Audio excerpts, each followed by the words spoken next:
आज सकाल सकाल मोर मसला बटार दिन आरंभ हो गला। आज पावर कट हम अनाउंसिंग भी होता तो से आगे शीघ्र मसला बाटिक मुझे रेडी करदेली। सोरिष मसला बाटिक रेडी कली कारण आज चुना माछ टी आसीला। मामांकर फरमाइश थी कि आज पत्रपड़ाटे हम ताले चुना माछ को मुझे बाछिकी ये सफा कर हलदी लुण आपड़ जी स्वाद अनुसार लुण जी आप खाइबे से हिसाब से लुण ने गोलमरीच गुंड ये सोरिष बटा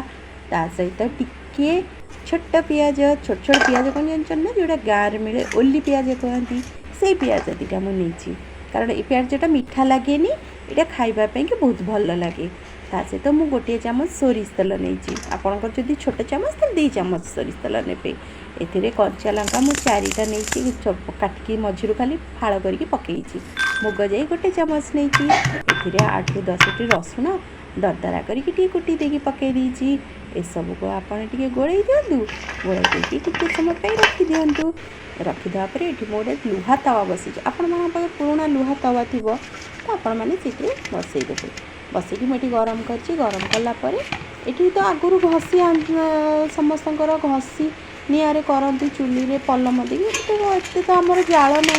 आम तो काठरे जला हो अल्प पाउंश से मुझे तावे बसई गोटे कदली पत्र आनी कौलिया अगिला पत्र से मुझे सबू जिनस को देकी गुड़े तावा पर रखीदेली रखापर रोसे सारापर जो पाउंश थी चुली से पाउंश को देदेली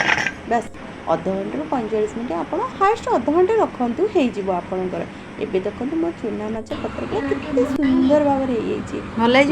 खुशी आज खाऊँ चुना माछ पत्रटा बहुत टेस्ट लगे ना आगुरी तो घरे घरे होता जेहेतु चुली थी घसी समस्ते जालुले तो अच्छे से संतुष्ट।